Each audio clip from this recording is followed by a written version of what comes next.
یہ بات تو ہر مسلمان بخوبی جانتا ہے کہ عظمتیں نہ تو قد کاٹ کی وجہ سے ملتی ہیں، نہ عظمتیں خاندان کی وجہ سے ملتی ہیں، نہ ہی عظمتیں علم کی وجہ سے ملتی ہیں، اور نہ ہی عظمتیں مال و دولت کی وجہ سے ملتی ہیں۔ عظمت کا معیار جو سادے لفظوں میں عرض کروں، عظمت کا معیار صرف نسبت مصطفیٰ ہے۔ جس کو میرے نبی کی جتنی نسبت مل گئی اتنی ہی اس کی عظمت بڑھ گئی، اور یہ صرف امت کے لیے نہیں، صرف انسانوں کے لیے نہیں، بلکہ جس شے کو میرے نبی کے ساتھ نسبت ہو جاتی ہے وہی شے بے مثل و بے مثال ہو جاتی ہے۔ جس شہر کی نسبت حضور کے ساتھ ہوئی وہ شہر لاجواب ہو جاتا ہے، جس درخت کی نسبت حضور کے ساتھ ہوتی ہے وہ درخت بے مثال ہو جاتا ہے، جس گھر کی نسبت حضور کے ساتھ ہوتی ہے وہ گھر بے مثال ہو جاتا ہے، جس پہاڑ کی نسبت حضور کے ساتھ ہو جائے وہ پہاڑ بے مثال ہو جاتا ہے، جس غار کی نسبت حضور کے ساتھ ہو جائے وہ غار بے مثال ہو جاتی ہے، جس پتھر کی نسبت حضور کے ساتھ ہو جائے وہ پتھر بے مثال ہو جاتا ہے، جس جانور کی نسبت حضور کے ساتھ ہو جائے وہ جانور بے مثال ہو جاتا ہے، اور جس انسان کی نسبت ہو جائے وہ انسان بے مثال ہو جاتا ہے۔ یعنی یہ بات پکی ہے، جس کو بھی عظمت ملی تھی، مل رہی ہے یا ملے گی، اس کو صرف نسبت مصطفیٰ کی وجہ سے ملے گی۔ بعد میں دیکھو نماز ہے، روزہ ہے، حج ہے، بعد کے عبادات، معاملات، یہ سارا کام بعد کا ہے۔ سب سے پہلا ربط، پہلا تعلق حضور علیہ السلام کے ساتھ بنے گا تو پھر نماز بھی اسے عظمت دے گی، روزہ بھی اسے فضیلت دے گا، حج بھی اسے فضیلت دے گا۔ لیکن جب تک حضور کے ساتھ نسبت نہیں تو بندہ سب کچھ ہو کر بھی کچھ بھی نہیں۔ اگر کچھ بنے گا تو حضور کی نسبت کی وجہ سے بنے گا۔ اب حضور علیہ السلام کے ساتھ نسبتیں رکھنے والی بڑی بڑی عظیم شخصیات ہیں، بڑے بڑے عظیم لوگ ہیں، پر ان عظیم لوگوں میں تاجدار صداقت اپنی مثال آپ ہے۔ دیکھو نا، سارے صحابہ میں سے 1.25 لاکھ کے قریب تقریباً صحابہ ہوئے، ان 1.25 لاکھ میں سب سے زیادہ جو عظمتیں ملی ہیں وہ 4 کو ملی ہیں، خلفائے راشدین کو، پر ان چاروں میں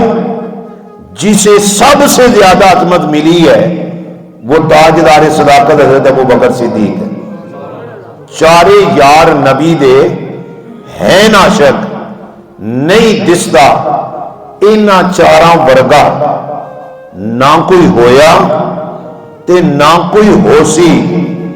انہاں تابع داراں ورگا نہ اس دھرتی پیدا کیتا تے نہ کر سی، انہاں وفاداراں ورگا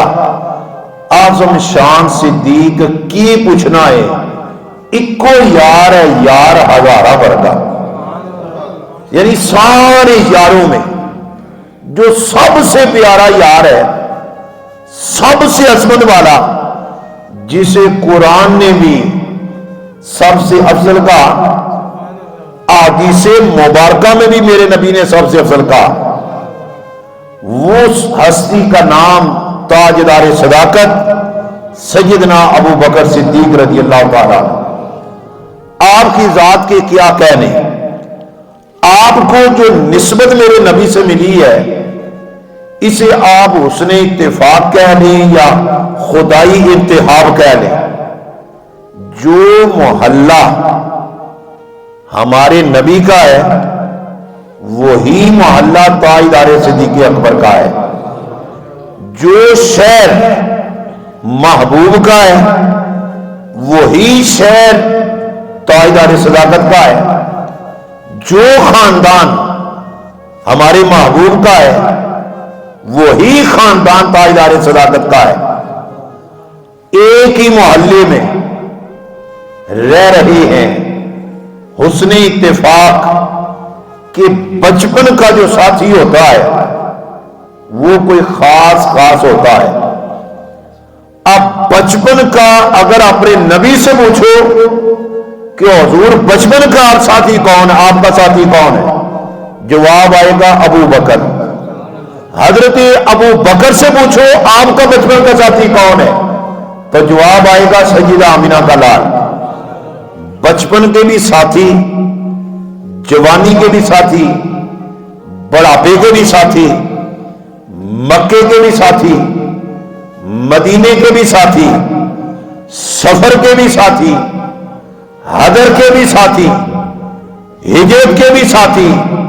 غار کے بھی ساتھی اور آج تک مزار کے بھی ساتھی۔ اتنی پیاری نسبت اور اتنا کلوز تعلق تاریخ شاہد ہے، جتنا تاجدار صداقت کو ملا اتنی کسی کو اور کو یہ سنگت نہیں ملی۔ اتنی قریب کی سنگت اور اتنی لمبی سنگت، اگر آپ نے اس مسئلے کو سمجھا ہے نا کہ اس سنگت میں کیا ہے، اس سنگت میں راز کیا ہے، قرآن پاک اٹھا کر دیکھو۔ تاجدار صداقت نے مال بھی لٹایا، وطن بھی چھوڑا، گھر بھی چھوڑا، حتیٰ کہ اپنے تن کا لباس بھی اتار کے دیا اور میرے رحمت للعالمین آقا کو کندھوں پہ اٹھا کے غار ثور تک بھی پہنچایا۔ اب باقی ساری باتیں ایک طرف رکھے، تاجدار صداقت کی یہ جو نسبت ہے نا غار والی، کہ نیچے سے اوپر جانا پھر غار ثور تک جانا، یہ بہت مشکل کام ہے۔ اکثر شیر پڑا کرتے ہیں نا، گلا نالتے ہر کوئی لائی پھردا پر لا کے توڑ نبھانیاں اوکھیاں نے، غار ثور تے اسی نہیں گئے، بے شک منزلہ باریاں نے، پوچھو یارے غار کولوں کی میں یار نے نبھائیاں یاریاں نے۔ آج 1450 سال کے قریب عرصہ ہو چکا ہے اور باقاعدہ آج تو باقاعدہ سیڑھیاں بنی ہوئی ہیں، اگرچہ کوئی چھوٹی سیڑھی کوئی بڑی، لیکن پھر بھی سیڑھیاں ہیں۔ سیڑھیوں کے اوپر سے اوپر جانا آسان ہے، لیکن آج بھی جو جاتے ہیں پھر ہائے ہائے کرتے آتے ہیں کہ یہ ہمارے پاؤں سوج گئے، ہماری پنڈلیاں گول ہو گئی، ہمارے پاؤں میں چھالے بن گئے۔ اس وقت لے کر جانا جب سیڑھیاں بھی نہیں، کوئی راستہ بھی نہیں، اور پھر اکیلے نہیں جانا، اس کو کندھوں پہ اٹھا کے لے جانا ہے۔ جس کو مولا علی کہیں اٹھاؤ تو فرمائے میرا بوجھ نہیں اٹھا سکتا، محمد کا بوجھ کون اٹھائے؟ ارے جس کو علی مولا علی جیسا شیر، دیکھو نا حضور کی امت میں جب بہادر لوگوں کا نام آتا ہے تو سب سے پہلے زبان پر مولا علی ہی کا نام آتا ہے، پر اس کے باوجود کہا علی تم نہیں اٹھا سکتے، پر واہ صدیق تیری جرت پہ بھی قربان اور تیرے حوصلے کو بھی ہمارا سلام۔ حضور کو اپنے کندھوں پر اٹھا کر تاجدار صداقت غار ثور تک لے کر گئے، اور یہ حضور کا اٹھانا غار ثور تک ابو بکر کا جانا، ساری امت کے علماء اولیاء صلحاء سارے صحابہ ان کے سارے اعمال ایک بلے میں رکھے اور تاجدار صداقت کی خدمت اس میں بھاری ہے. اس لیے کہ حضور کی یہ جو خدمت ہے، آپ کہیں گے کیا مطلب؟ چلو پہلے قرآن ہی پڑھو کہ حضور کا کندھوں پہ اٹھا کر تاجدار صداقت کا جانا کیا کمال رکھتا ہے. وَالْعَادِيَاتِ ضَبْحًا فَالْمُورِيَاتِ قَدْحًا. اللہ فرماتا ہے جس سواری پر میرے محبوب کا صحابی سوار ہو، جب وہ سواری دوڑے اس کے سینے سے تیز سانس نکلے، یا پھر جب وہ پتھر پہ چڑھے تو اس کے پاؤں سے چنگاریاں نکلے، اور مجھے اس سواری کی ان چنگاریوں کی بھی قسم ہے، اس سانس کی بھی قسم ہے. اب جس سواری پہ صحابی سوار ہو تو رب اس کے سانس کی بھی قسم اٹھائے تو بڑا جس ابو بکر کے کندھوں پر اللہ کا محبوب سوار ہو.